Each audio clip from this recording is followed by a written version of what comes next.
Pada video sebelumnya kita sudah membahas dua layer pada TCP atau IP, yaitu application dan transport. Selanjutnya pada video kali ini kita akan membahas tentang network layer. Jika teman-teman ingat di application layer tadi ada banyak sekali, ada HTTP, ada SMTP, ada POP3, IMAP, SSH dan lain-lain. Kemudian di transport layer itu ada dua, yaitu TCP dan UDP. Adapun di network layer itu hanya ada satu, yaitu IP. Jadi di network layer itu hanya ada satu yang biasa digunakan, yaitu IP.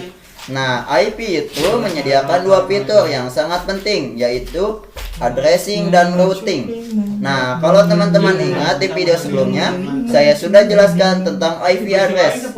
Ya, bahwa IP address itu adalah suatu nama dari komputer pada jaringan komputer. Jadi, agar komputer itu bisa saling komunikasi, maka setiap komputer membutuhkan IP address. Nah, itu adalah suatu fitur yang disediakan di layer 3 atau network layer. Sebenarnya untuk IP address itu ada dua versi, ada IPv4 dan IP6. Tapi untuk saat ini kita akan fokus pada IP4 dulu. Adapun untuk IPv6 nanti akan ada section sendiri yang membahas tentang IPv6. Jadi sekarang kita akan fokus ke IPv4 terlebih dahulu. Selanjutnya kita akan mempelajari tentang dua fitur yang disediakan oleh IP secara mendalam, yaitu addressing dan routing. Pertama kita bahas tentang addressing terlebih dahulu. Jadi seperti yang sudah saya jelaskan, ya bahwa sebenarnya addressing itu adalah IP address itu sendiri, yaitu memberikan nama pada komputer di jaringan komputer.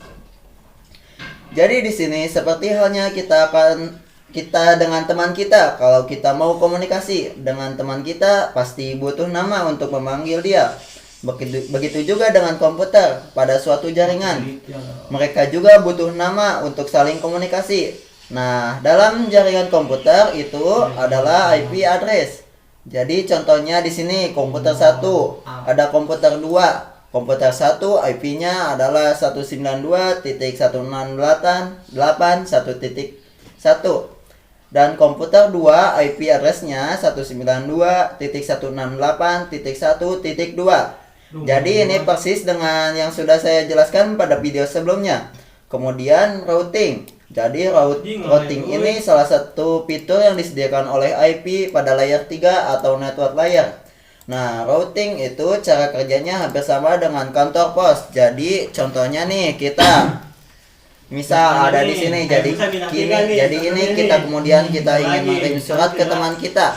Dalam hal ini teman kita ada dua, ada A dan B misal seperti itu. Kemudian kita ingin mengirim surat ke dua teman kita tersebut. Ada dua ya, yang ditunjukkan ke A dan surat yang ditujukan ke B. Nah, ketika kita mengirimkan surat seperti ini, maka tentu saja kita akan menaruh surat tersebut di kotak pos di dekat rumah. Nah, nanti akan ada tukang pos yang mengambil surat tersebut. Selanjutnya, surat tersebut akan dibawa ke kantor pos terdekat. Seperti itu kan ya. Jadi sekali lagi ketika kita menulis surat, maka surat tersebut akan kita taruh di kotak pos terdekat, di kotak pos di depan rumah kita. Kemudian nanti suatu saat akan ada tukang pos yang mengambil surat tersebut, akan dibawa ke kantor pos terdekat. Nah, selanjutnya di kantor pos terdekat dia akan mengolah surat kita. Dia akan melihat surat kita itu ditunjukkan kemana. Dalam hal ini ada yang ditujukan ke A dan yang ditujukan ke B. Selanjutnya kantor pos akan menentukan jalan terdekat untuk mencapai tujuan tersebut. Contohnya di sini kita bisa lihat ada A di sini, kemudian B ada di sini ya. Nah, nanti kantor pos akan menentukan untuk mencapai A itu jalur terdekatnya melalui mana. Nah, dalam hal ini untuk mencapai A ini yang terdapat itu tentu saja akan ke kantor pos 2. Selanjutnya dari kantor pos 2 akan langsung dikirimkan ke address A atau ke teman kita A.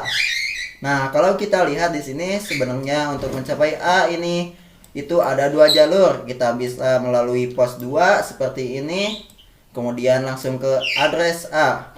Bisa juga dari suatu ke pos 3 dulu, kemudian ke pos 4, kemudian ke pos 2 baru ke A. Nah, tapi jalur kedua ini lebih panjang, jadi nggak efektif ya. Yang efektif itu tentu saja dari kantor pos 1 itu langsung ke kantor pos 2. Nah, ini tugas dari kantor pos. Jadi kantor pos akan menentukan jalur terbaik untuk sampai ke tujuan. Bisa dimengertikan teman-teman? Begitu juga dengan surat B. B itu ada di sini. Nah, untuk sampai ke B itu sebenarnya kita punya 2 jalur juga. Dari pos 1 kita bisa ke pos 2, kemudian ke pos 5, kemudian ke pos 6, dan sampai ke address. Bisa juga dari pos 1 ke pos 3 dulu, ke pos 4, ke pos 5, ke pos 6, dan sampai ke address. Nah, tapi kalau teman-teman perhatikan di sini, tentu saja yang lebih efektif itu langsung ke pos 2. Karena kalau ke pos 2 itu hanya melewati 1, 2, 3. Hanya melewati 3 kantor pos, sedangkan kalau melewati pos 3 itu melewati 1, 2, 3, 4, harus melewati 4 kantor pos.